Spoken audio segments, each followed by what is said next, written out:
alguns efeitos mais gerais que têm sido observados sobre o SISU e a lei de cotas. Você tem um aumento geral da demanda, né, especialmente entre oriundos de escolas públicas, potencialmente beneficiados das cotas. Em parte, isso está relacionado daquilo que eu já falei também, que o processo é mais fácil e barato. Então, aparentemente, estudantes que antes não participavam no processo, não iam concorrer ao FMG, por exemplo, agora ele concorre, mesmo ele estando lá no interior de um estado longínquo e tal. Então, de um modo geral, a competição pelas vagas aumentou em todo o país. E nós vamos ver que ela aumentou especialmente nos cursos menos seletivos. Alteração do quadro de oferta. A gente discutiu muito aqui oferta e demanda. Eu acho que é preciso, nessa discussão sobre cotas e SISU, lembrar que essas duas políticas mexeram nas duas coisas. Porque, por um lado, você teve essa alteração visível da demanda, mas, por outro, você teve um rearranjo na oferta, no quadro de ofertas, muito significativo.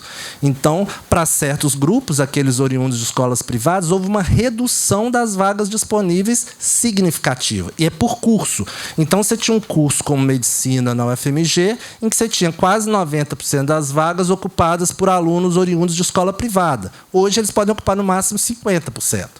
Então, para onde foram esses 40%? Eles foram, literalmente, barrados no baile, né? E, por outro lado, você tem uma ampliação para egressos de escolas públicas por curso.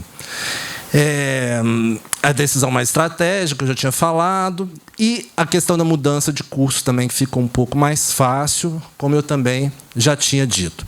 Então, em relação às licenciaturas, a gente sempre, não preciso de insistir nesse ponto, né? Todos sabemos, um perfil social escolar do alunado tradicionalmente mais baixo, mas a questão é como o SISU e a lei de cotas afetam o perfil das licenciaturas nas instituições federais e como podem afetar as taxas de evasão.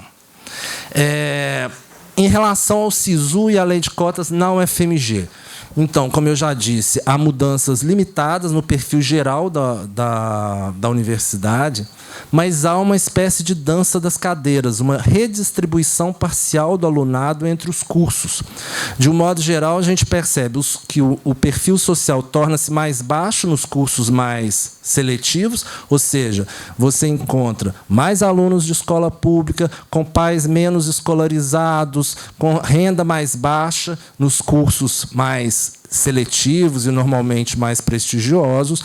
E, por outro lado, você tem uma elevação do perfil nos cursos menos seletivos. Num certo sentido, ocorre uma democratização interna da universidade. Há uma aproximação entre os cursos. Claro que é uma aproximação ainda mantendo bastante distância, né? Com certeza. Mas, de qualquer forma, houve algum movimento nessa área. E um movimento que ele tem elementos surpreendentes, como, por exemplo, a seletização dos cursos menos seletivos, que vale a pena a gente pensar por que isso acontece. Bom, aqui são alguns dados do perfil geral da universidade em 2012 e 2016. Como eu falei, se vocês pegarem a questão racial, por exemplo, simplesmente não houve quase mudança, né? Quer dizer, brancos, exatamente o mesmo percentual, pretos até cai um pouquinho, né? A única mudança mais expressiva é no tipo de escola, que, se vocês olharem aqui, a escola particular cai de 51,2 para 43, então dá uma diferença de uns 7 pontos. E essa diferença está relacionada principalmente pelo avanço dos alunos das escolas federais, como vocês podem ver aí, que aumentaram quase 7 pontos a sua participação. Esse, na verdade, foi o grupo mais beneficiado, porque, pelo menos no caso da UFMG, o bônus exigia 7 anos de escola pública. No caso da cota, passou a se exigir apenas o ensino médio em escola pública, né? Então, com isso, alunos, inclusive, de escola particular no ensino fundamental, mas que depois fizeram as escolas federais, que, de um modo geral, já são mais seletivas, têm um perfil mais elevado, etc., eles foram os grandes beneficiados. Então, vocês podem ver que, de um modo geral, com exceção desse ajuste que já era esperado na origem escolar, as mudanças foram pequenas e pequenas, sobretudo, em relação a toda a expectativa que foi criada com o SISU e com a lei de cotas. Aqui em 2012 ainda não tinha nenhum dos dois, aqui são os alunos que ainda entraram sem nenhuma dos dois. Em 2016, você já tinha a cota de 50% e o SISU implementado. Quando a gente passa agora para as licenciaturas, olha que ocorre um movimento um pouco mais forte. Primeiro, há uma elevação dos brancos nas licenciaturas. Os pretos diminuem de 17% para 11%. Quando você pega a origem escolar, a escola particular, 27,5% dos alunos eram de escola particular nos cursos de licenciatura. Passa para 39,9%. Quer dizer, você tem uma elevação de mais de 12 pontos percentuais. Em relação à presença de escola estadual e municipal, que são as escolas, digamos, menos seletivas, menos valorizadas, houve, na verdade, uma redução bastante significativa também. No caso da escola estadual, você tem uma redução de quase 15% na participação dela nos cursos de licenciatura. Então, a licenciatura passa a receber mais alunos de escola particular. Se você pega a escolaridade da mãe, que foi um elemento que a gente considerou aí também, há também mudança significativa. Você pegar mães com ensino superior completo, a gente passou de 21 para 32,8, um aumento mais de 10 pontos em mães com ensino superior. Eu não vou entrar em tudo, mas mesmo na questão de renda houve uma certa elevação. Então, vocês veem que houve um processo diferenciado. Eu peguei 2 cursos aqui, um de bacharelado e um de licenciatura, um considerado seletivo de prestígio e o outro não, para vocês verem uma mudança de forma mais pontual. Então, vocês veem o que aconteceu aqui em Direito e Pedagogia em termos de escola de origem. Então, o Direito teve que se adequar aos 50% da cota. Então, baixou de 87,3% de alunos de escola privada para 50%. Enquanto isso, na pedagogia, houve uma certa elitização. Você passa de 22,7% para 30%. Entraram 12,5% a mais de alunos de escola privada. E, em relação à escolaridade da mãe dos estudantes, também vocês podem ver que houve alguma alteração. Você pode, por exemplo, se a gente pegar lá, no caso do ensino superior, no direito, houve uma redução aí de 18 pontos nas mães com ensino superior. A pedagogia, fica mais clara a mudança se a gente pegar o primeiro nível, não concluiu o ensino fundamental. 48,5% das mães não tinham concluído o ensino fundamental. Agora são apenas 25%, uma redução de quase a metade. Então, me parece haver realmente uma certa elitização, do curso. Queria mostrar também a questão da concorrência. Como eu falei, a concorrência com o SISU, candidato por vaga, que a gente está pensando aqui, aumentou em todos os cursos, de um modo geral, mas aqui a gente agrupou os cursos que são de bacharelado, os cursos que são com entrada comum, o aluno entra e depois escolhe uma das áreas, e os cursos de licenciatura. Dá para perceber que aumentaram nos 3 grupos, mas se a gente pegar, por exemplo, os que são só de licenciatura, onde acho que fica mais claro, você tinha 3,19, você passa para 20,3 candidatos por vaga. Você vai normalmente 6 vezes. No bacharelado, você passa de 9 para 27. Então, você tem um aumento de 3 vezes. É um aumento menor. E se você considerar a competitividade dentro das cotas, você também vê que a coisa é diferente. Acho que uma coisa que vale... Antes de entrar nisso, uma coisa que eu queria frisar é o seguinte, eu acho que tem uma questão por trás, é o seguinte, se há um aumento da demanda pelos cursos de licenciatura, por que isso talvez esteja acontecendo? As hipóteses que a gente está levantando é o seguinte. Primeiro, é que os alunos das escolas públicas, principalmente as estaduais e municipais, que estão fazendo mais o Enem, na verdade, eles não conseguem, mesmo com as cotas, terem acesso aos cursos mais seletivos. Então, se você faz um estudo considerando a nota que eles têm no Enem, você vê que a possibilidade deles entrarem nos cursos mais seletivos não dá. A barreira continua funcionando. Então, eles estão se acumulando, digamos assim, nos cursos menos seletivos, inclusive as licenciaturas. Além disso, você teria esse efeito dança das cadeiras. Alunos das escolas privadas que se deslocam, que não conseguem mais entrar nos cursos mais seletivos e se concentram nos cursos menos seletivos, inclusive na licenciatura. É muito interessante, a gente analisou com algum detalhe esse fluxo entre os alunos de medicina para a enfermagem. Quer dizer, a enfermagem aconteceu um processo ainda mais forte do que o da pedagogia. Ela passou a receber um monte de gente de escola privada, um monte de gente que, na verdade, queria fazer a medicina e que, talvez, sem as cotas, estaria, de fato, fazendo a medicina. Então, a concorrência aumenta, entra um perfil diferenciado nos cursos de pedagogia, mas o passo seguinte que nos interessa é o de saber em que medida que esses alunos ficam no curso de nos cursos de licenciatura. Como eu falei, acho que não sei se eu falei isso no comecinho, hoje eu gostaria de estar trazendo aqui dados mais detalhados sobre a evasão já nas licenciaturas. Isso não foi possível simplesmente porque a gente não conseguiu ter o acesso aos dados na universidade. Mas eu estou feliz porque agora parece que isso foi resolvido. Ela estava contando na hora do almoço, nós conseguimos o melhor dos mundos, que o vice-pró-reitor, o pró-reitor adjunto de graduação, vai participar da nossa pesquisa, passou a ser membro da pesquisa, e a coordenadora do setor de estatística da Prograde também. Eu acho que nós vamos conseguir isso com mais detalhes para averiguar em que medida que as intuições ou as hipóteses que a gente tem em relação à evasão nas licenciaturas se confirmam. Então, eu vou só mostrar alguns dados de evasão mais geral. Primeiro, esse dado que mostra, mas que a gente não tem por ano, então não dá para analisar de modo geral, um dado mais geral fornecido pela Prograde, mas que dá para comparar a evasão nos cursos de licenciatura, todos os cursos, né, que é o azul, nos cursos de bacharelado, que é o vermelho, e depois nos cursos de licenciatura e nos de entrada comum.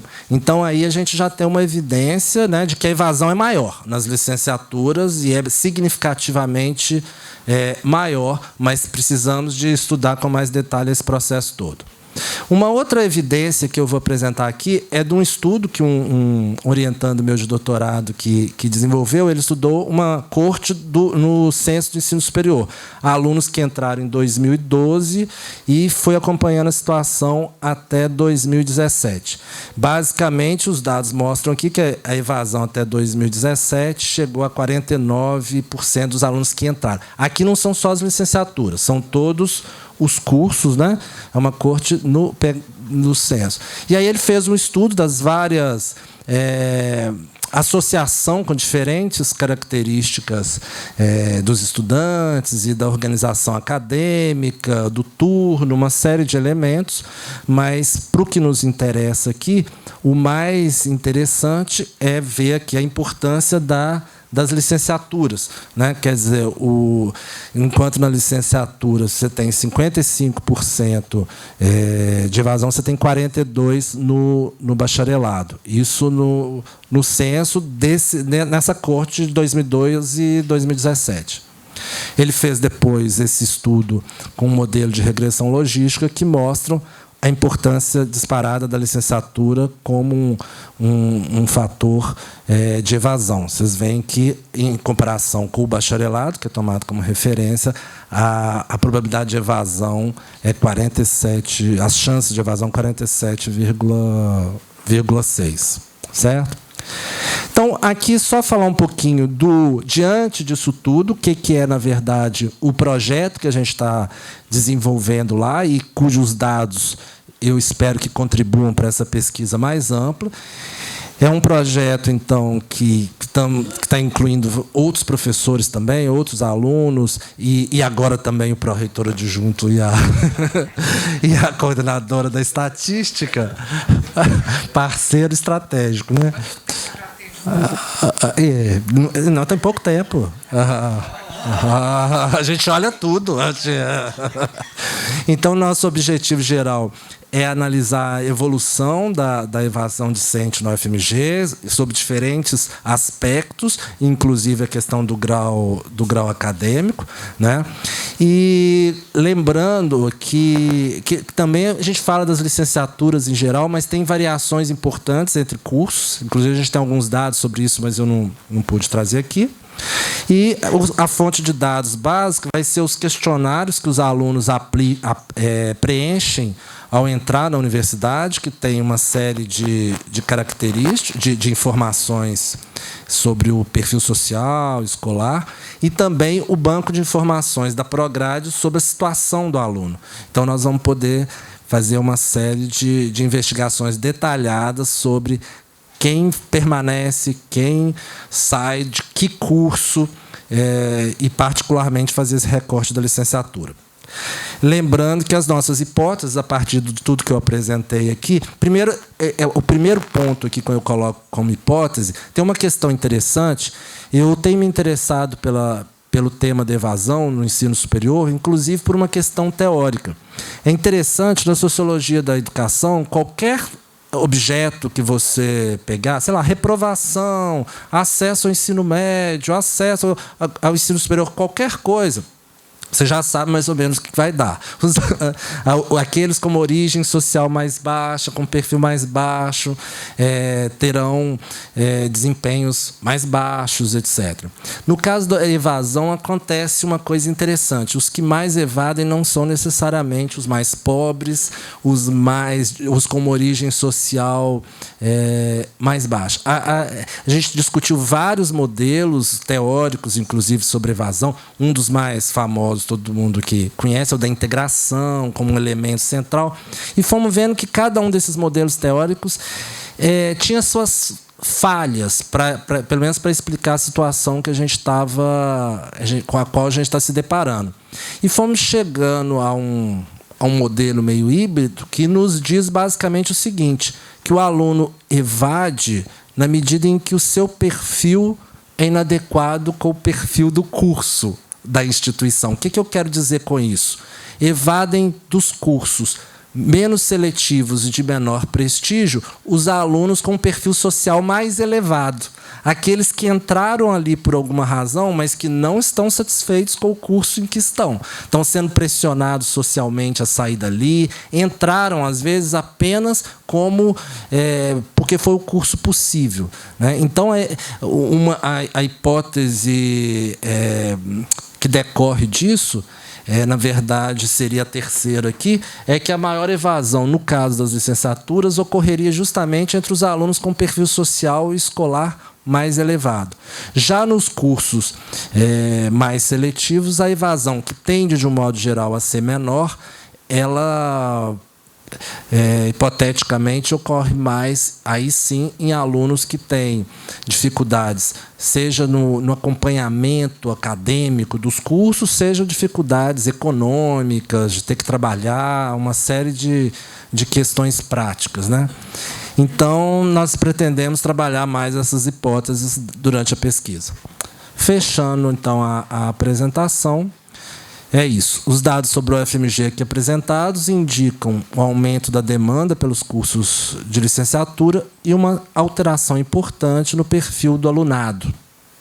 Resta investigar se esse novo público está permanecendo nas licenciaturas ou se as está usando apenas como um ponto de passagem em direção a outras formações. Obrigado.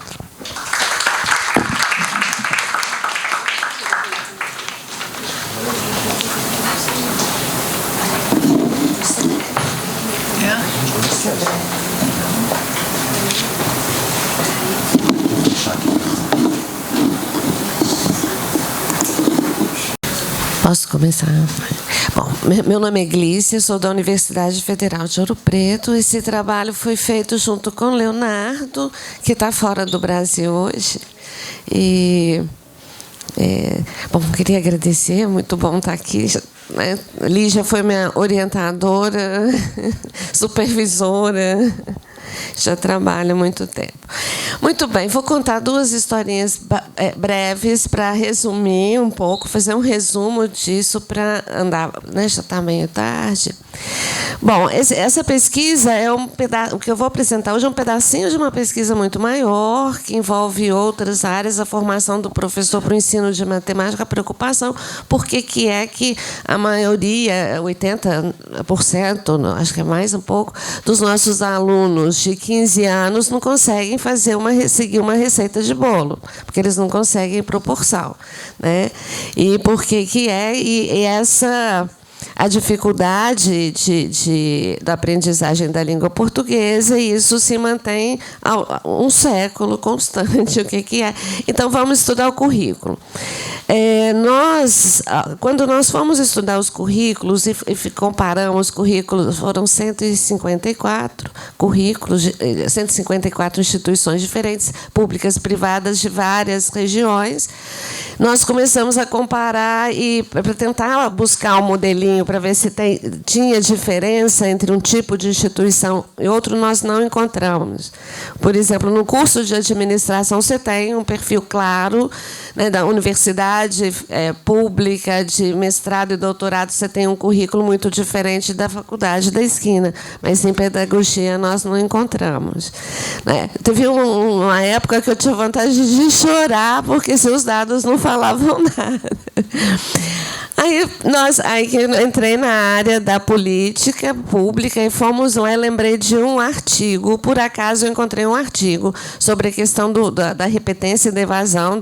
Eu fui reler do Sérgio Costa Ribeiro, aquela maravilha, Pedagogia da Repetência, e ele citava ali era um texto que ele escreveu em homenagem ao Teixeira de Freitas. E eu fui ler esse texto. A partir desse texto, eu fui atrás dos textos das pesquisas do Teixeira de Freitas, né? E aí, muito interessante, porque o Sérgio fala que chega um momento que o Teixeira de Freitas deixa, porque o Teixeira de Freitas começa a estudar a repetência e evasão através de fluxo, seguindo o fluxo dos alunos, lá nos anos 40. E ele para. E que vem o Sérgio e outros pesquisadores, o Fletcher, retomam no início dos anos 80 e fazem outro modelo, porque já tinha avançado. E é muito interessante, porque realmente ele para, me parece que em 46 e 47, nunca mais fala sobre isso, sobre esse modelo estatístico que ele estava desenvolvendo. 3 anos depois, um outro pesquisador, que eu não vou lembrar o nome, publica uma outra pesquisa que ele pega uma outra geração de alunos, né, e acompanha. E aí, o que acontece? Na publicação disso, eu não sei se foi na Revista Brasileira de Estudos Pedagógicos, ou se foi na Revista Brasileira de Estatística, eu estou confundindo agora. Mas aí o Anísio Teixeira faz uma introdução e acaba com a brincadeira, né? Ele acaba com a brincadeira, entre aspas, né? O Anísio Teixeira fala: olha, o negócio é o seguinte, os alunos que nós temos são esses, eles não vão aprender nesses termos. Se alguém quiser, eu posso mandar o artigo, né? E nós temos que fazer a educação possível e não a educação perfeita, né? Então, esse é um problema da nossa política, porque se você tem inclusão de alunos dentro da sala de aula, você não pode passar uma régua depois, né? Quando eu vou fazer treinamento de professor, mas como é que eu faço com 5, 6 alunos com síndrome de Down se eles vão medir a minha turma toda depois? Então, tem um monte de problemas. Então, eu voltei para a pesquisa, aí fui para a pesquisa, nós fomos, né, eu e o Leonardo, para a pesquisa das políticas, então tem uma parte. Então, há uma discussão no Brasil, não se resolveu o problema da licenciatura em pedagogia, né? Então, não se sabe, o modelo atual é formar o educador que eles falam, né, que vai ser professor ou vai ser qualquer outra coisa dentro da escola. Tem um outro modelo que é defendido pelo Libani, outros que tem que separar a formação do professor do técnico em educação, etc. Então, essa discussão está aberta. E aí, como nós vimos que há são muito parecidos os currículos, nós fomos das disciplinas, né? Disciplina de alfabetização e letramento e psicologia da educação. Por que eu escolhi? Porque são disciplinas que eu conheço, porque eu estudei na minha graduação, ficava mais fácil de... uma das minhas graduações. Ficava mais fácil de analisar. E, estranhamente, foi a mesma coisa que eu estudei lá no início dos anos 80. As disciplinas não mudaram desde os anos 80 até hoje. Né? Na verdade, essas teorias surgiram no Brasil nos anos 80. E os autores são os mesmos estudados. Claro que mudou uma coisa ou outra.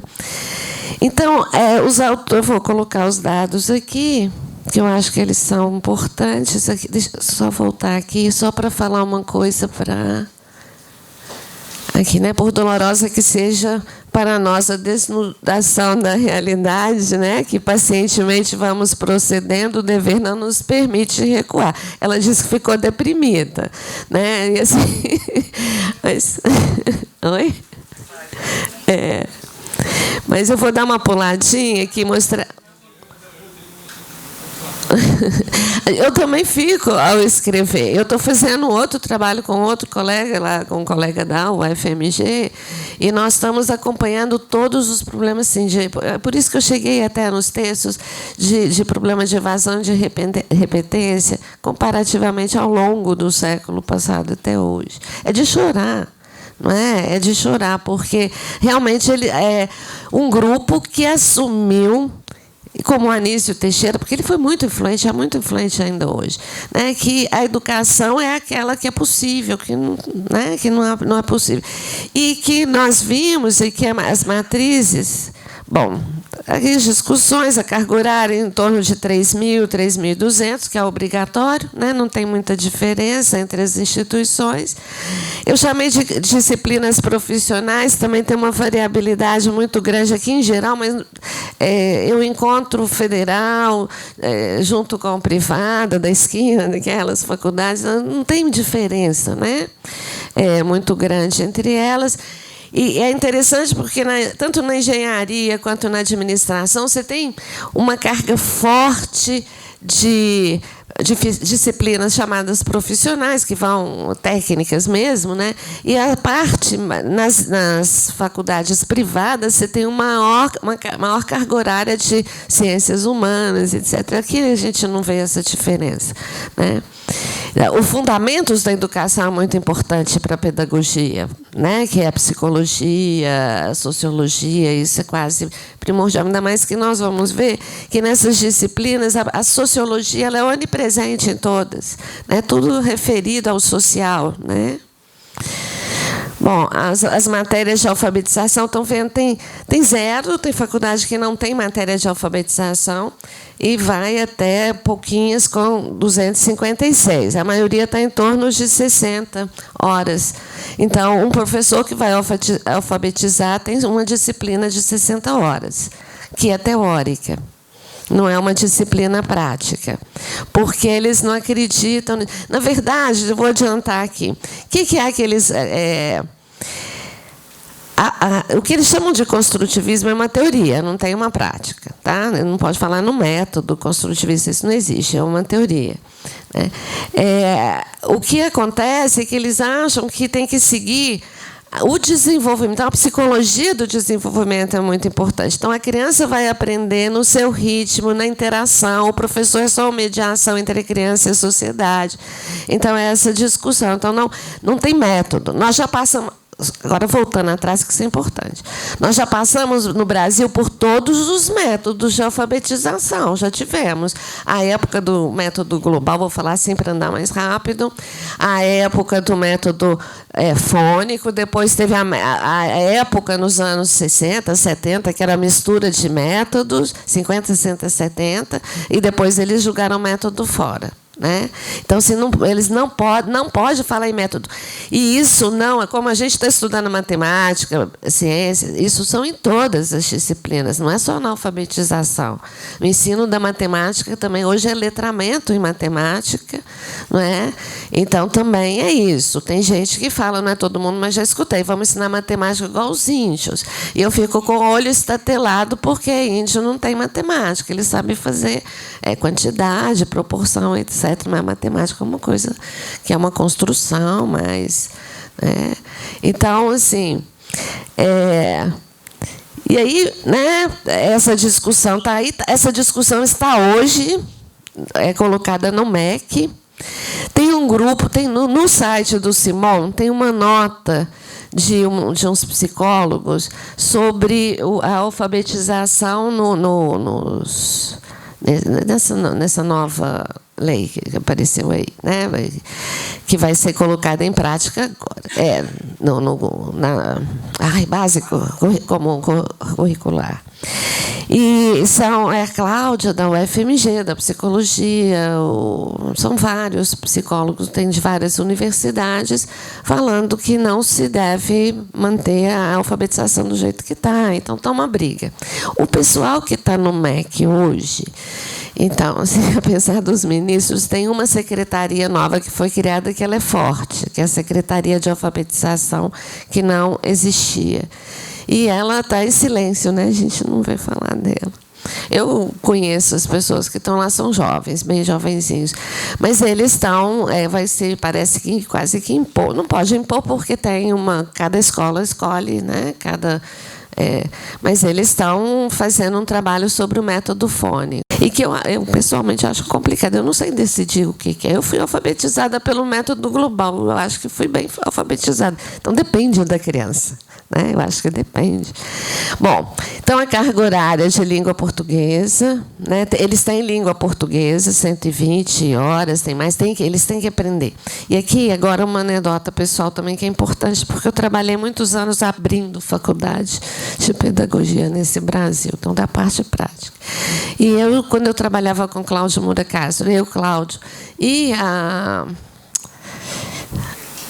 esqueci o nome dela, foi secretária de Educação do Covas.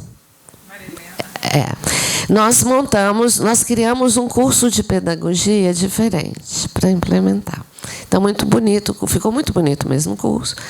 E a ideia era que os alunos precisam de muita matemática, muita língua portuguesa. Então, estava muito pesado em matemática e língua portuguesa. Quando o MEC foi fazer a visita para autorizar, ele não autorizou aquele modelo. Nós tivemos que tirar e colocar as matérias que eles indicaram, que era educação popular e várias outras disciplinas. Então, um modelo foi embora, né? Então, foi a equipe do MEC que foi lá na época. Isso depende muito da equipe também que vai, etc. Né? Então, são muitas...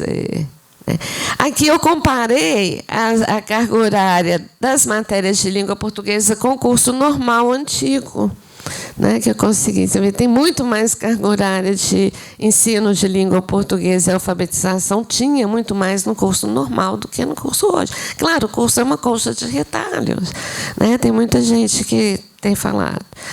Então, está vendo, a disciplina de alfabetização varia entre 20 e 240 horas, né? Uma coisa absurda.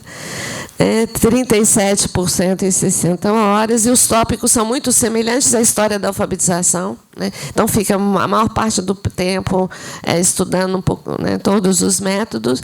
Aí vem construtivista, que eles chamam de Piaget, Vygotsky e Emília Ferreira. Piaget e Vygotsky são psicólogos. Eles estudam o desenvolvimento humano, mas o desenvolvimento humano em geral, em abstrato. Não é o desenvolvimento daquela criança, é uma teoria, né, sofisticada. Então, não dá. O próprio Piaget já escreveu que não dá para rebater a teoria dele na prática, né? E a Emília Ferreira, né, Letramento, que é uma psicóloga também argentina, né? Letramento, papel social da leitura e da escrita, né? Então, os livros, a Magda Soares, tá, em primeiro lugar, né? Tem 2 livros dela, depois vem Vygotsky, né, a Ana Teberovski, que trabalha com a Emília Ferreira. Aqui é um guia, esse livro é até interessante, que é um livro de linguística sobre os fonemas e alfabetizando sem o babébobo, né? Já dá para ver o tipo. Então, são os livros com maior frequência na nossa amostra. Eles estão em todos os programas, na verdade. Eu peguei só os livros obrigatórios, tá? A psicologia da educação também varia muito, mas é uma disciplina que tem uma carga horária maior, né?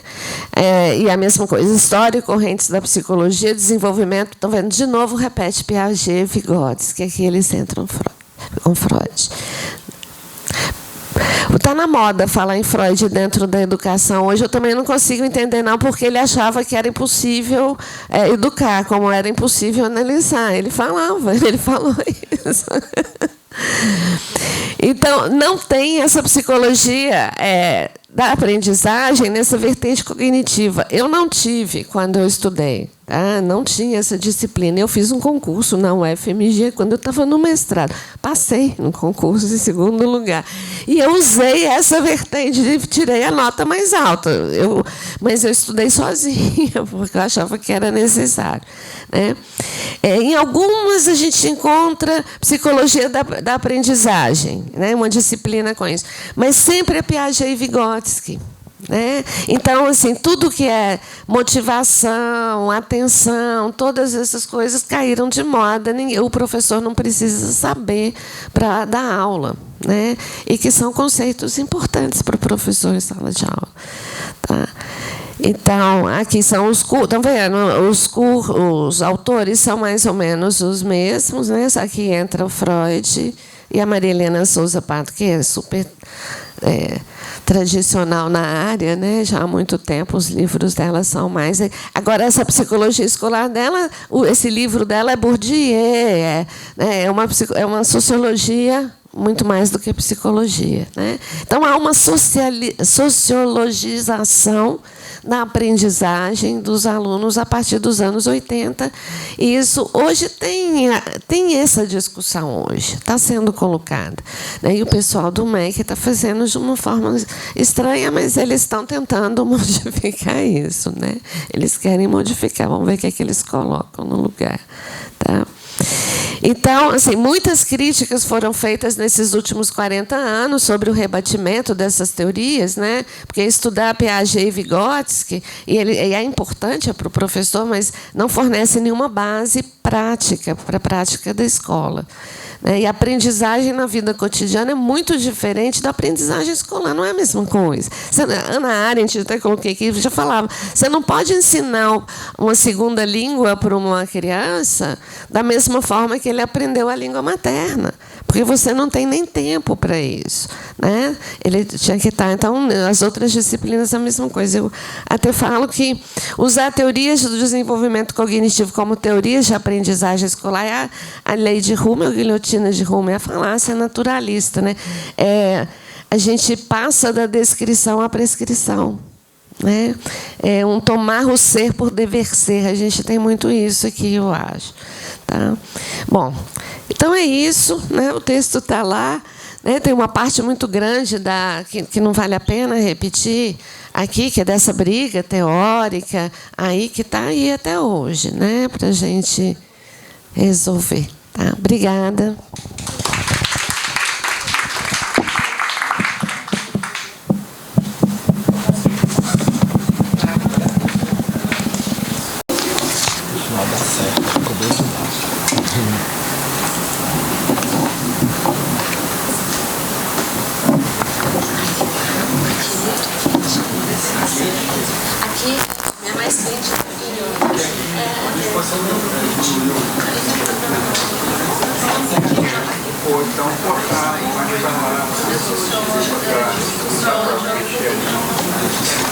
Chama aquela moça aqui. Posso? Bem, boa tarde a todos e todas. Já tarde da noite, né? Vou tentar ser bem rápido e sucinta. Antes de mais nada, gostaria de agradecer o convite por participar aqui dessa tarde extremamente proveitosa, vendo tantos resultados de pesquisa. Mas, especificamente, eu gostaria também de agradecer o fato de poder estar nessa mesa, apesar de não ser pedagoga, mas tive minha formação como professora de escola normal, então eu me senti assim, muito identificada, especialmente com o trabalho da Glícia. Mas eu queria, antes de mais nada, também assinalar a oportuna inclusão nesse projeto de pesquisa, estratificação da educação básica, uma abordagem multidimensional do tema da formação de professores, seja através do estudo de currículos ou da questão das licenciaturas. E aqui uma primeira questão que eu queria chamar a atenção, que é importante, talvez, deixar bem claro, quando se fala em formação de professores, curso de pedagogia, bacharelado e licenciatura. Quando se fala licenciatura, esse pessoal que vai para a licenciatura, muitas vezes faz bacharelado nas áreas específicas, né? Então, temos duas realidades aqui que precisam ser sempre levadas em consideração, né? Mas o tema da formação de professores, seja para a educação básica, ou para o ensino, básica fundamental, ou para o médio, né? Eu acho que está atualmente muito relacionado com a centralidade da educação. Nós temos que reafirmar isso a cada momento, né? Especialmente considerando a situação da educação no Brasil, da realidade dos nossos indicadores educacionais, relacionados com o processo de desenvolvimento e com a permanência de enormes desigualdades educacionais. Então, acho que esse contexto ele precisa ser sempre reconsiderado, relembrado, reafirmado da importância de estudar educação, mas especialmente também a questão da formação dos professores, né?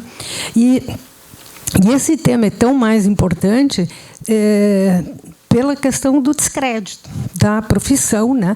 Eu não sei se vocês viram, está circulando um videozinho, são profissionais resolvem homenagear uma professora. Então, eles vão para uma escola e cada profissional entra numa sala. Tem o veterinário, tem o artista, o do direito e a professora. E aí os alunos são convidados a escolher uma dessas salas, né, onde está o profissional, para conversar sobre a profissão. Os alunos saem correndo em direção ao veterinário, saem correndo em direção ao cara do direito, artista. Ninguém entra na sala da professora. A sala permanece vazia. Aí os alunos ficam perguntando para o profissional, conversando com o profissional. O que é ser veterinário? Né? Como é que você trabalha no direito? E daqui a pouco chega uma questão em comum. Como é que você chegou a isso? Aí o veterinário diz, foi graças a uma professora que me estimulou, que sempre me ajudou, e ela foi fundamental na minha formação. A mesma pergunta foi para a artista, e a mesma pergunta para o rapaz do direito. Não, foi uma professora que me estimulou, e casualmente era a mesma professora, depois eles fazem uma homenagem à professora. E aí diz, não há profissional sem ter tido um bom professor por trás dele, né? Então, a questão do professor, hoje, ele está amplamente ligado à questão da qualidade da escola. Tem muitas coisas ligadas à qualidade da escola, como infraestrutura, recursos financeiros, salários, gestão, mas eu queria aqui chamar a atenção, até para valorizar mais ainda o trabalho desses dois pesquisadores, hoje que apresentando, sobre a importância de ter bons professores. Sem bons professores, nós não vamos ter boas escolas, nem escolas de qualidade.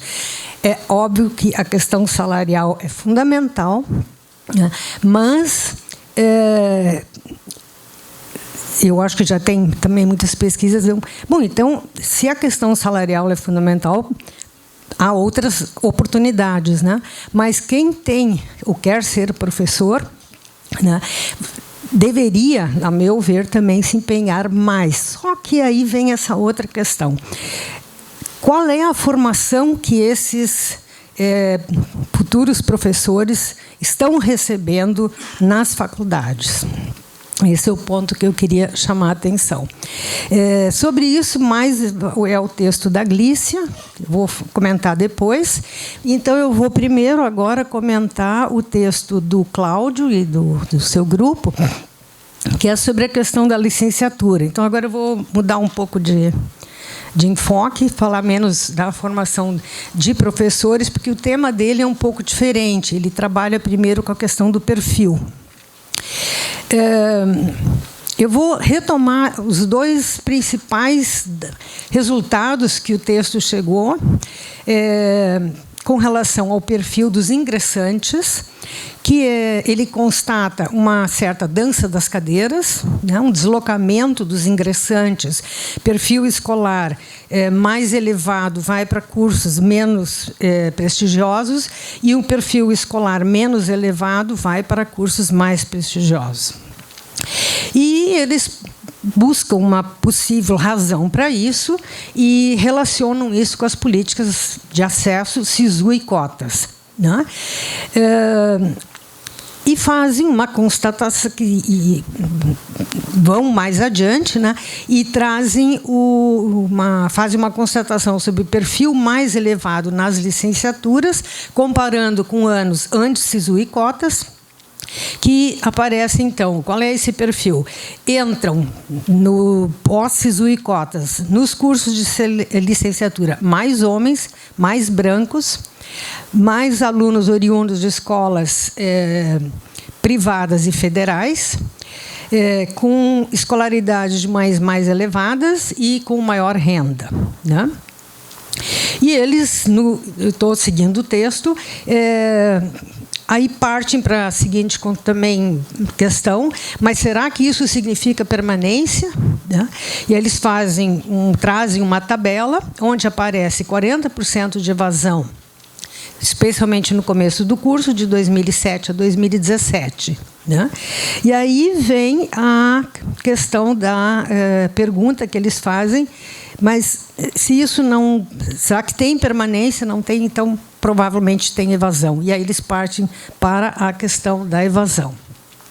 Então, fazendo agora alguns comentários. Primeiro comentário que eu ia fazer é uma certa... o texto em si. Eu sei que o texto é mais apresenta alguns resultados de pesquisa, mas pensando, inclusive, na plataforma para divulgação do texto, né?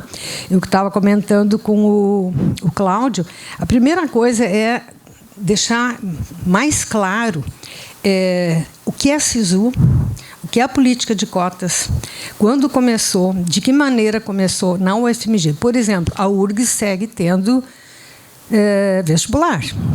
Nós não passamos totalmente para o SISU. Né? E o que acontece? No SISU, o SISU tem em torno de 1 milhão de candidatos para 100 mil vagas. Talvez agora, nos últimos 2 anos, o número de vagas seja um pouco maior, mas vejam, tem em torno, digamos que seja 200 mil vagas, 800 mil não entram pelo SISU. Né? Então, não dá para generalizar esse dado. Então, quando fala SISU, eu digo, mas que estranho, né? Será que só uma percentual? Mas acontece que a UFMG entra todo mundo pelo SISU. Então, esse dado é importante. Tá? E a mesma coisa com as cotas. Né? Então, porque nós temos o SISU, que pode optar pela entrada no universal ou pelas cotas, e depois nós temos a entrada universal, não SISU, que é pelo vestibular, e no vestibular, cotas e universal. E aí, nas cotas, vem toda aquela... diferentes modalidades. Né? Então, no caso da UFMG, eu acho que tem que deixar um pouco mais claro como é que se dá essa relação SISU-cotas, né? E porque isso também é interessante, e aí eu já vou adiantando uma outra questão minha. Quando vocês chegam a essa conclusão da mudança do perfil, essa mudança de perfil, mesmo sendo desse perfil mais elevado, ele pode ser de cotas. Se ele é de escola militar ou de escola pública federal, a maioria é filho de professor universitário ou de profissionais liberais, né? Então, e entram pelas cotas. Tá? Colégio de aplicação, colégio militar. Então, esse perfil ele pode ter um viés bem complicado aí no resultado dos dados. Tá? Uma outra coisa que eu ia te colocar, aí também com relação à evasão ainda, evasão na licenciatura sempre teve, né? Em função da pouca atratividade da profissão, questões financeiras, desencanto com o curso. Agora, a questão que me coloca assim, aumentou a evasão com relação a esse perfil mais elevado, porque senão também é um risco tu só dizer assim, a evasão é porque é esse perfil mais elevado, mas se sempre teve evasão, né, então um certo cuidado antes, na UFMG, na licenciatura, quem evadia, né? Que tipo de porque também podia ser o profissional, o ingressante que entrou pelo universal, não pelo bônus, e que também estava já evadindo na licenciatura, né? Agora, eu concordo contigo, isso eu acho interessante. 50% de vagas com cotas, aqueles que antes poderiam disputar vagas de cursos mais seletivos, tem que ceder. Chega um momento, fecha 50% com as notas de Enem mais elevadas, aí parou. Aí eles têm que deslocar para outro tipo de curso. Isso eu concordo contigo. Só que eu acho que é importante sempre manter um pouco mais, qualificar melhor essa evasão de acordo com os perfis anteriores também, né? E também se são cotistas ou não cotistas. Isso também senti falta, porque o perfil tratado é o aluno de licenciatura. Eu acho que talvez pudesse haver também perfil interno, porque a outra coisa que você comenta é que a probabilidade sempre maior do cotista de baixa renda, que vem de uma escola menos qualificada, né, de ter problemas de desempenho e ele evade. Os cotistas hoje, tem muitas pesquisas mostrando que os cotistas até evadem nos primeiros, muitos podem evadir nos primeiros semestres, que não dão conta do peso, mas há uma forte tendência a eles se manterem, porque eles entraram nas cotas e fazem um maior esforço para se manter. E, em alguns cursos, na nossa universidade, por exemplo, o número de evasão de candidatos que entraram pelo universal é maior do que a evasão entre os cotistas. E, novamente, por curso. Então, duas coisas que eu acho que seria interessante é distinguir essa evasão depois por perfil entre cotistas e não cotistas, antes e depois do SISU e cotas. E um último item que eu acho que talvez fosse interessante também detalhar é por curso. Tem dados do censo de 2016, acho que 16, que saiu em 17, né? Censo da Educação Superior, que mostra que em algumas licenciaturas, como História, Língua Portuguesa, as taxas de evasão não são muito significativas. Elas aumentam em Física, Química, né? Onde talvez os alunos também têm mais dificuldades. Então, como, por enquanto, tu só trabalha com dados de licenciatura, em geral, ficou a minha curiosidade. Se fizer um detalhamento pelo perfil do curso, né, que o aluno selecionou. Tem diferenças aí, né, entre exatas, humanas. Isso aí poderia ajudar a explicar um pouco melhor digamos, a evasão nesses cursos, né? E mais uma outra questão que eu acho que seria também interessante, mas como uma espécie assim de confronto, né? Esse fenômeno ele não se repete nos outros cursos de bacharelado, a evasão. Estou falando de evasão, né? Quer dizer, tu está percebendo a evasão desse perfil mais elevado nas licenciaturas. E nos bacharelados, essa evasão ela não ocorre nos cursos bacharelados, ou se ela ocorre, tem alguns cursos que ela ocorre mais ou não. Mas isso aí seria só mais como um confronto, né?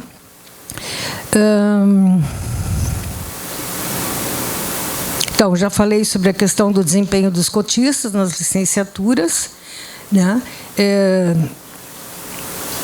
Esse perfil socioeconômico-cultural menos elevado, né, dos que evadem nas licenciaturas decorre de problemas de desempenho, que uma hora lá você menciona, talvez seja questão dessa evasão de alunos que menos qualificados seria por questões de desempenho, né? É possível perceber, ou seja, o perfil mais elevado sai porque não se interessa, e os outros é porque não têm bom desempenho. E eu questiono, quem sabe os cotistas têm bom desempenho ou não evadem, né? Não evadem tanto, ou eles realmente também evadem, né? Essa informação eu fiquei não ficou bem claro. E uma última coisa que eu fico pensando assim, se não seria também o caso de vocês incluírem uma análise no perfil institucional dos cursos de licenciatura, né? De que curso é esse? É um curso que vem se atualizando, tem um currículo inovador, trabalha com novas tecnologias, não precisa rir, Maria Lígia, mas é importante. Quer dizer, nós podemos ter cursos de licenciatura absolutamente ultrapassados, entende? Então, ele chega ali com uma expectativa enorme, entrar numa universidade pública federal, né? Vou para uma licenciatura, e aí chega lá, tudo defasado, livros antigos, nenhuma atração, que disciplinas que são oferecidas, né? Talvez tu pode me dizer, isso é outra pesquisa, tudo bem, só que já ficou me provocando que talvez contrapor também o perfil institucional dos cursos de licenciatura não seria um fator a considerar na permanência ou não dos ingressantes no curso, né? Poderia ser, talvez, uma questão interessante também. Eu acho que é isso que eu teria para sugerir assim para vocês. Com relação, uma última questão, com relação ao texto, eu acho que o texto ele precisaria ter uma estrutura talvez um pouco diferente, né? Eu entendi mais assim como, bom, é para apresentar os resultados aqui, né? Mas se for depois, não é para publicar, né? Porque, por exemplo, poderia ter todo um debate sobre a questão da evasão, que tem N textos aí sobre como se entende a evasão da instituição, do curso, do sistema. Isso. Uma revisão de literatura, tu mencionou alguma coisa, né? Essa questão do SISU, das cotas, esclarecer um pouco melhor, né? E depois, eu acho interessante fazer esse trabalho. Vocês estão fazendo esse trabalho para a UFMG, né?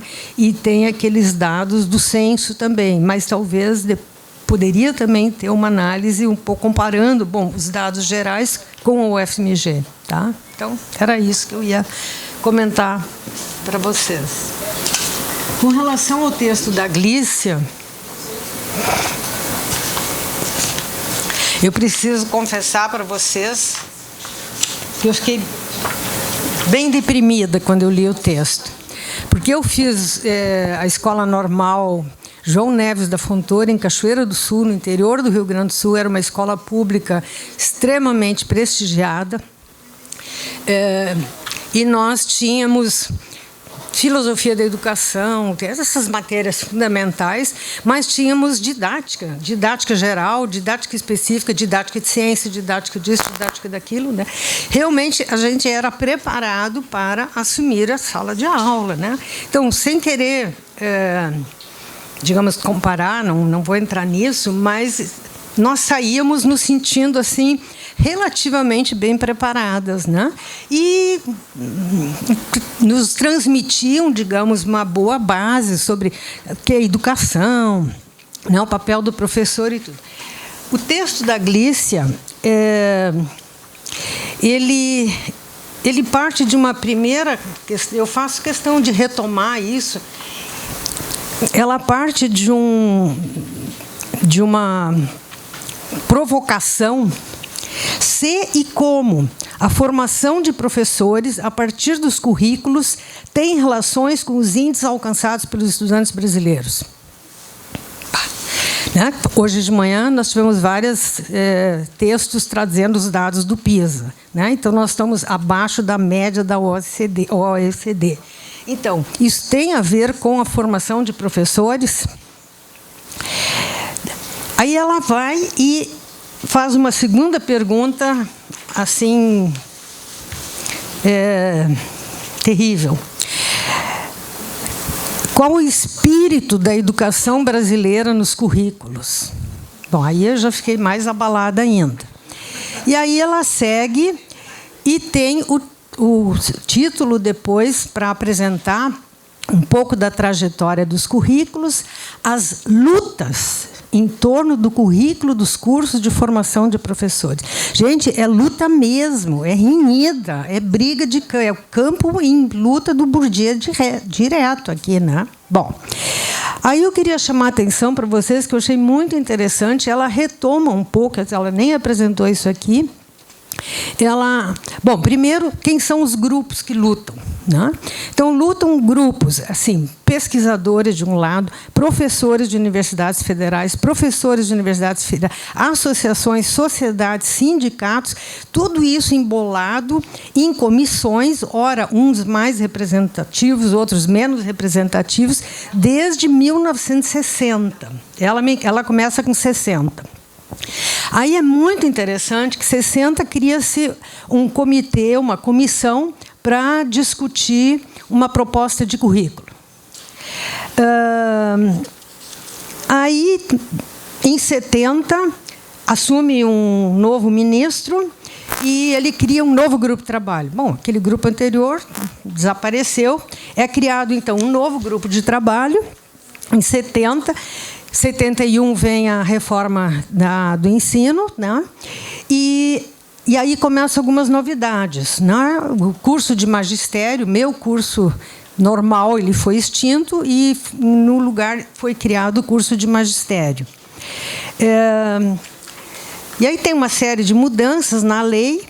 Depois, em 98 e 2000, são criadas outras comissões com novas propostas até 2000. E aí, aquelas propostas anteriores todas não foram implementadas. Cria-se, em 2005, o Conselho Nacional de Educação define uma minuta de projeto, diretrizes e curriculares nacionais para o curso de pedagogia, que ficou todo mundo em pé de guerra, ANFOP, Furandir, SEDES, Manifesto dos Educadores Brasileiros. Olha, vejam o confronto desde 60 sobre o que deveriam ser as diretrizes curriculares para o curso de pedagogia.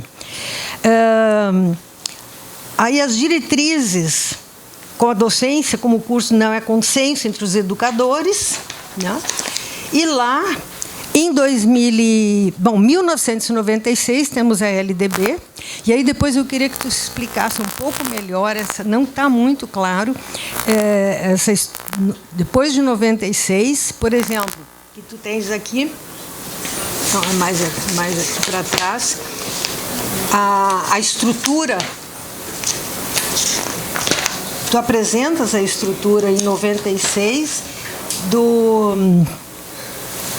a Escola Superior Normal, por exemplo, e tudo, mas o que daquilo realmente ficou em 96? Porque a Escola Superior Normal, aquela nem os institutos daqueles nem não entraram. Então não fica claro, porque tu traz a lei, mas tu não diz depois o que realmente ficou da lei, né? Por exemplo, as escolas normais continuam, o magistério continua onde e em que momento a formação para as séries iniciais, que chama, entrou como uma tarefa também dos cursos de pedagogia, né?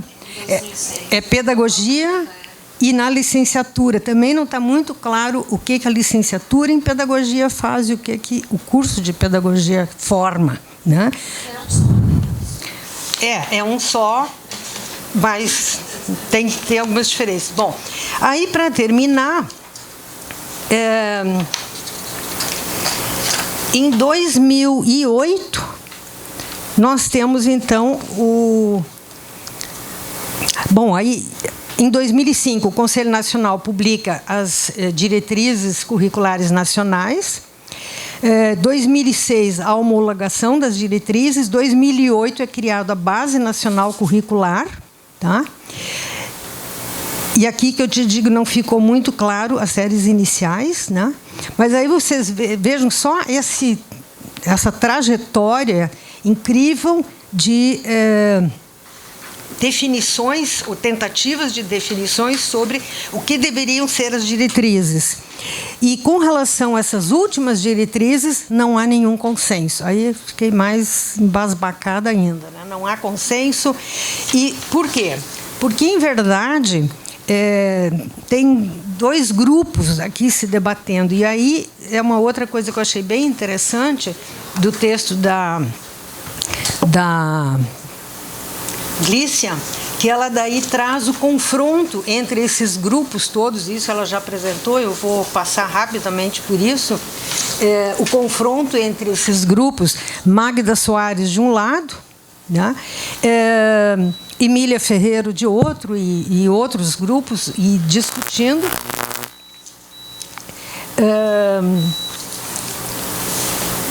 E aí tem uma passagem que ela diz assim: quem ganhou essa luta? Bom, foi o grupo que realmente aí seguiu o construtivismo, cultura e linguagem, né, que foi assumindo essa centralidade do debate sobre o currículo e com essa perspectiva discursiva da linguagem. Aí ela coloca: esse esforço foi bem sucedido, e a mesma vertente das teorias da alfabetização, que é comumente chamada de construtivismo, forma a base dos currículos atuais dos cursos de formação de professores. E isso também digamos, segue na Base Nacional Curricular Comum. E aí vem as críticas. Outros grupos, entre eles, né, o Libânio, e ela cita lá todos os autores, João Batista, né, que são críticos, né? E aí eu vou já dizer qual é o detalhe. É a discussão entre os métodos, em verdade. Quer dizer, em verdade não é métodos. Um grupo solicitando métodos, quer dizer, como é que a criança aprende, como é que o professor ensina. Então, essas perguntas para o outro grupo, elas são absolutamente nefastas, elas são horrorosas, elas são, digamos assim, imprudentes, não deveriam acontecer. Por quê? Porque o texto assim tem partes assim bem interessantes. Não se trata de ensinar, se trata de... Como é que tem uma passagem aqui que tu falas? Que a criança... Deixa eu ver se eu acho isso aqui. A escola seria o lugar no qual a criança se desenvolveria normalmente e o professor serviria apenas como mediador. Não teria um papel de ensinar, apenas de observar o desenvolvimento dos alunos. Quer dizer, vejam Gente, isso é agora, 2008, né? É uma situação que eu fiquei pensando, vem cá, o que está acontecendo com... achei aqui, que ela diz assim: a vitória de uma determinada corrente teórica, que privilegia a teoria e o discurso em detrimento da prática e do método. Então, são o que eu queria deixar bem claro, assim, que o texto dela mostra, é uma disputa entre grupos que hoje têm, digamos assim, um certo controle sobre o debate, sobre o currículo, né? E que são professores de universidade, são pesquisadores, e que vão, através de artigos, nas associações, e lá se dá um embate. E são aqueles... Aí vem uma pergunta que eu tenho com relação a isso, é como se dá a relação desse debate, desse grupo, com o Conselho Nacional de Educação, que é onde as coisas são definidas depois. Quer dizer, os grupos têm... Um grupo tem mais acesso, mais poder, mais representatividade dentro do Conselho Nacional de Educação e, por isso, consegue, digamos, impor a sua visão das coisas, né, em detrimento do outro grupo. Então, já concluindo, o texto mostra que há um debate intenso sobre o processo de alfabetização. Isso que eu queria também deixar claro. O texto da Glícia e do Leonardo não trata tanto de licenciatura, trata dos cursos de pedagogia que formam para séries iniciais, né?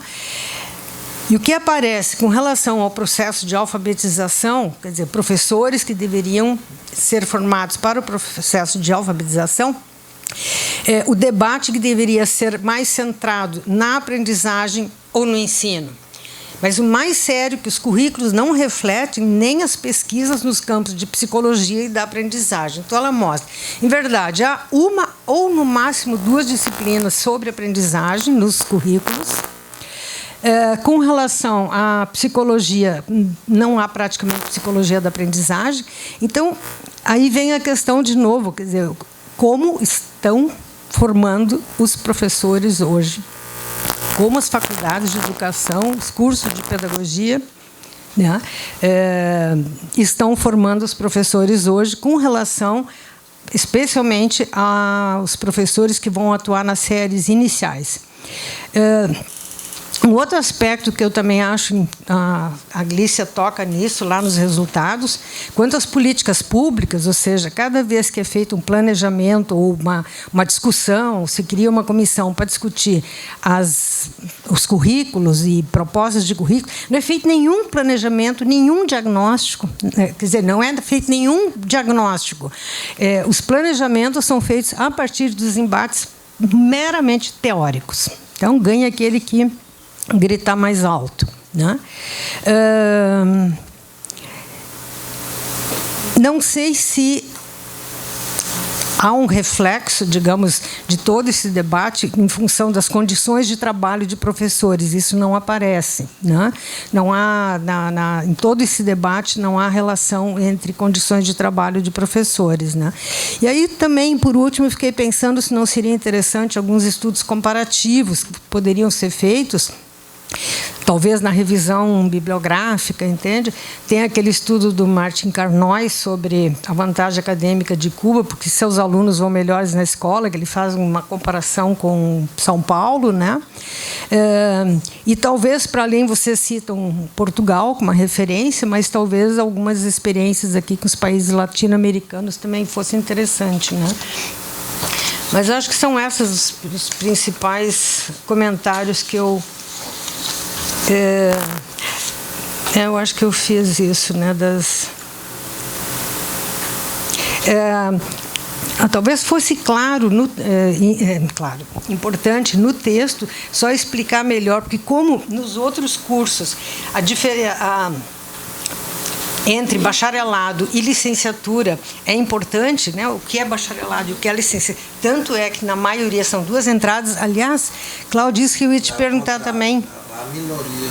Lá é minoria. Mas quando você fala licenciatura, você diz, eu só peguei aqueles cursos em que é a entrada específica.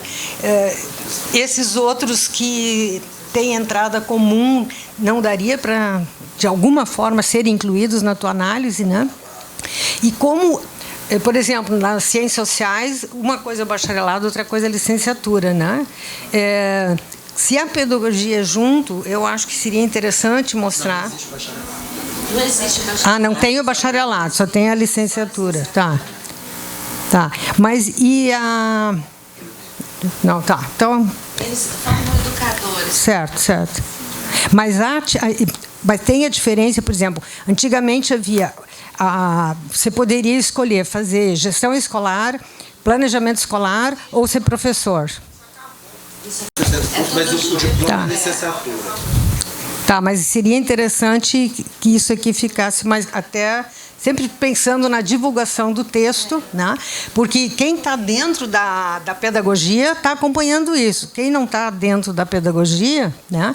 E mesmo professores que se formaram em algum momento no curso de pedagogia no passado, não estão acompanhando essas mudanças. Mas, olha, parabéns aos trabalhos de vocês, são excelentes, muito dado... Muita questão para reflexão. E aí, uma última coisa, Carlos. Eu estava pensando hoje, talvez no final, fazer num próximo seminário, um cruzamento de resultados de pesquisa. Ou seja, pessoal que está estudando desempenho de aluno, né, e pega dados do PISA ou pega dados de escolas e tudo, né, mesmo o trabalho das meninas do Paraná com a questão dos professores e tudo, cruzando isso com os dados sobre a formação dos professores nas licenciaturas ou com a questão dos currículos, né, dá para pensar, dá para cruzar isso aí de alguma forma? Né? Que tipo de questões a gente poderia, talvez, para uma próxima pesquisa? Bom, era isso. Obrigada. Eu vou tentar ser bem rápido. Primeiro, assim, de um modo geral, a nossa hipótese é justamente que a evasão, ela, à medida que ela estiver aumentando, não é pelo baixo desempenho. Ela é, sobretudo, relacionada pela forma como o curso foi escolhido, né? Quer dizer, o aluno entrou para o curso de licenciatura, foi o curso que deu para ele entrar, mas, na verdade, ele não queria ficar ali. Então, na primeira oportunidade, ele sai. A gente está achando que é mais por isso do que por uma questão de desempenho. Salvo, por exemplo, no caso dos cursos de exatas, que você mencionou que há realmente um problema crônico, né? O cálculo. Eu estou orientando uma tese, inclusive, sobre isso. Mas, de um modo geral, não. E em relação aos... Vocês estão prevendo alguma pesquisa em que vocês pudessem confirmar essa possibilidade?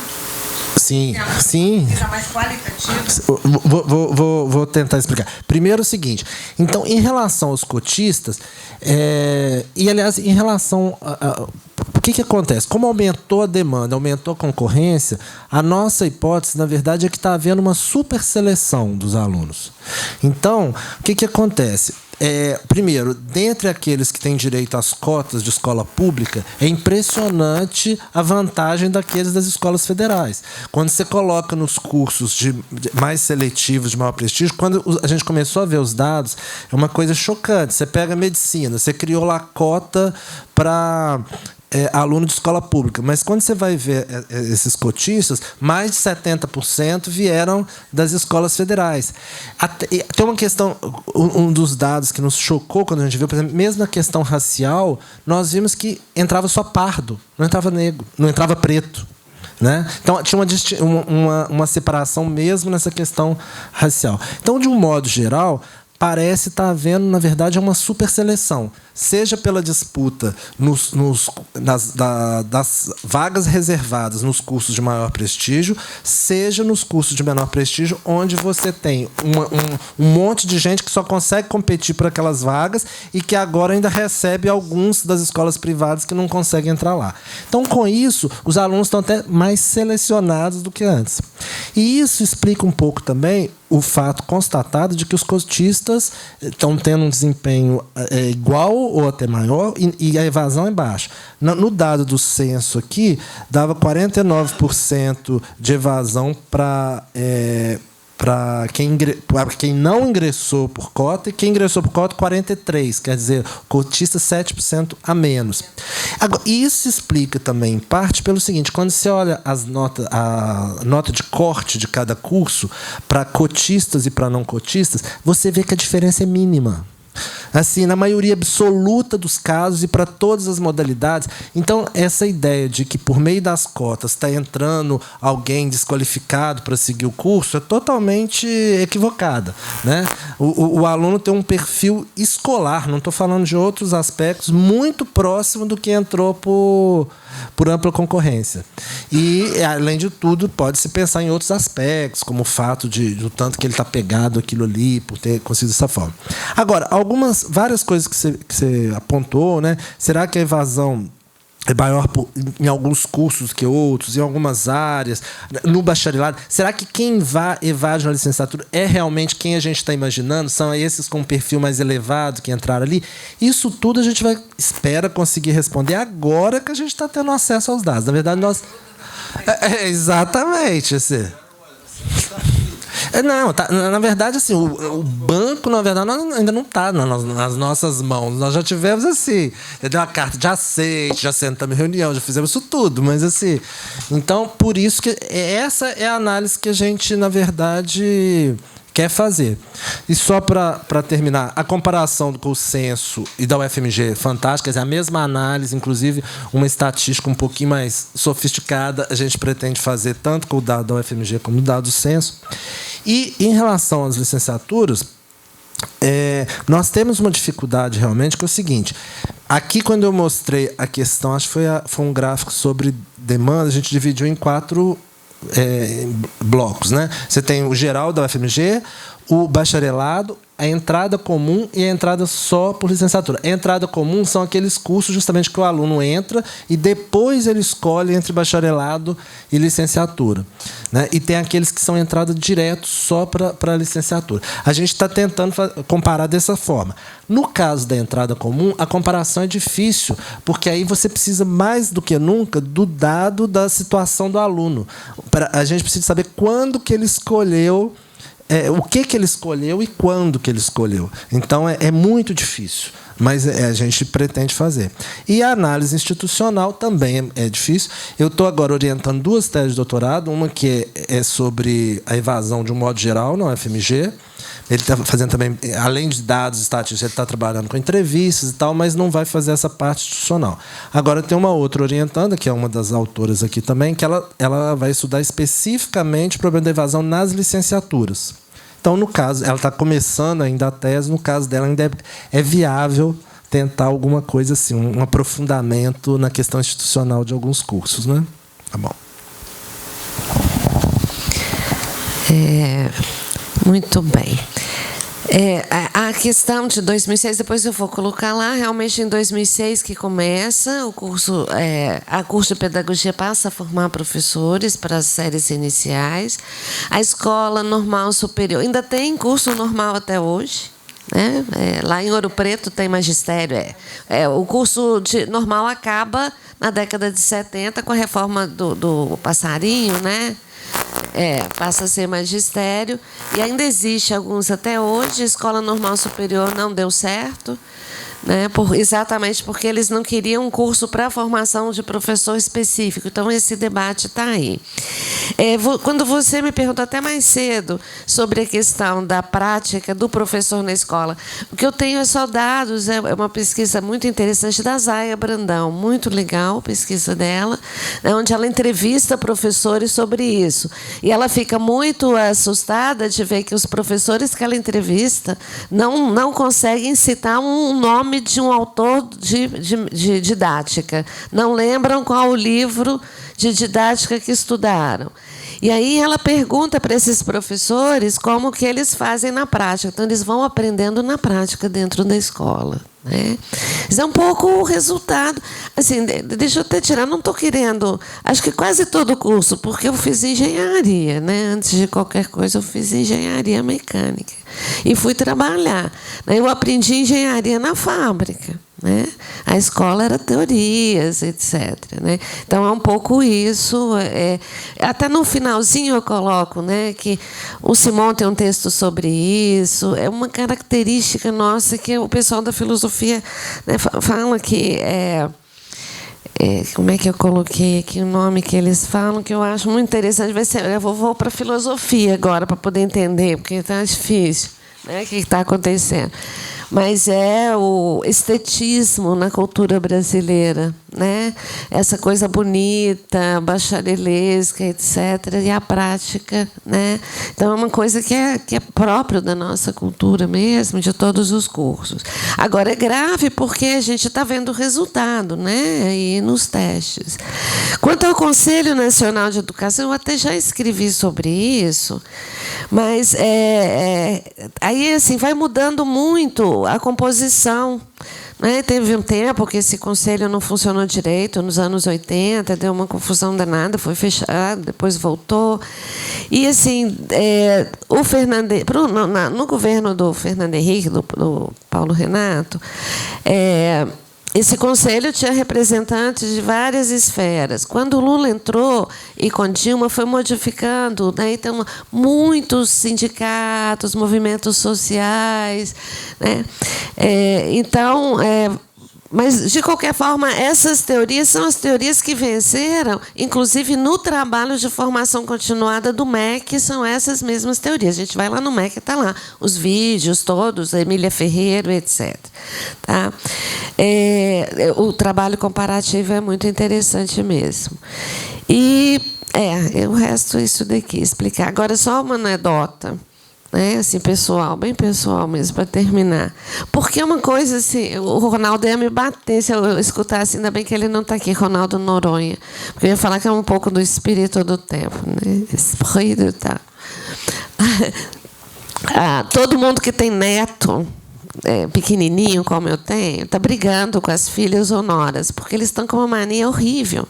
Ninguém, não sei se vocês sabem, eles não dão mais papinha para menino, nem para o menino. Né? Então, o menino mexe. Eu não vou mais em restaurante com meu filho e os meus netos, que eu morro de vergonha, porque aquilo cai no chão, fica todo assim, o menino tem que pegar tudo com a mão, tem que experimentar. E aí a minha nora está com ódio de mim, porque eu falei que aquilo era tortura, que ela estava torturando a menina, porque deu um pedaço de maçã desse tamanho. Então, é mais ou menos essa teoria. Eu estou falando que, assim, até na educação dos filhos, deixa o menino aprender a comer sozinho, ele não vai aprender a comer sozinho. Né?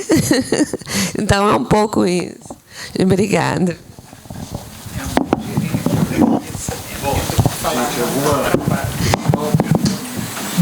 Também temos que...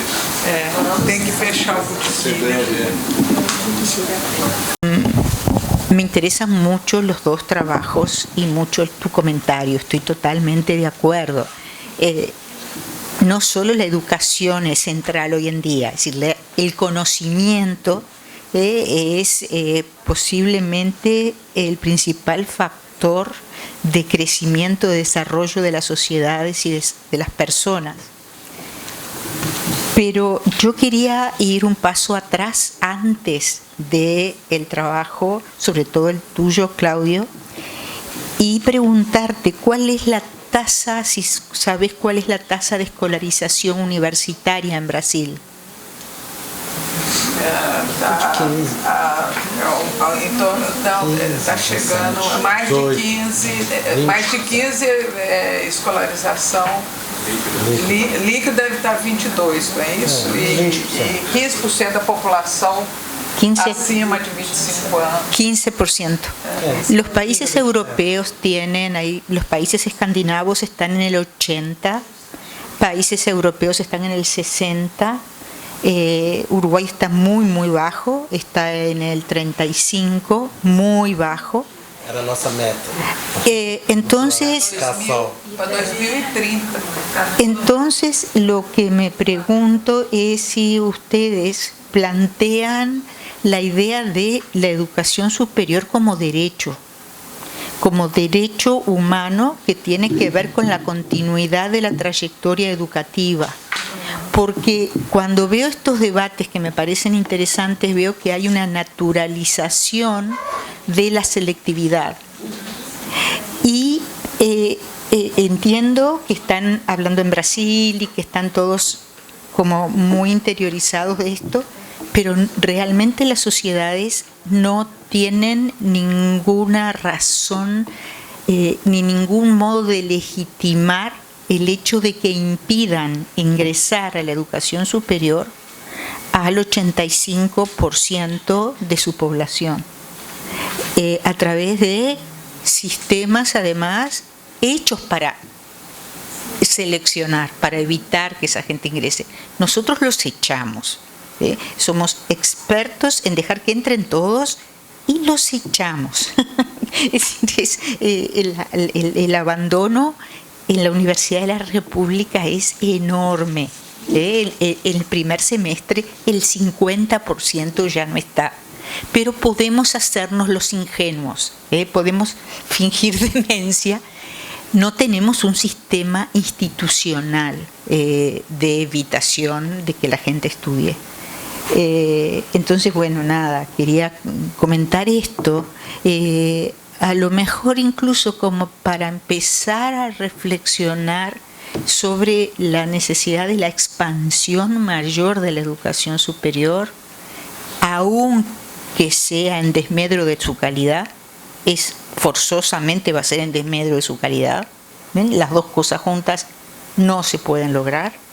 Y bueno, ese tipo de pregunta, ¿no? Y lo mismo, y a ti te iba a preguntar si la producción de profesores logra colmar la demanda de maestros alfabetizadores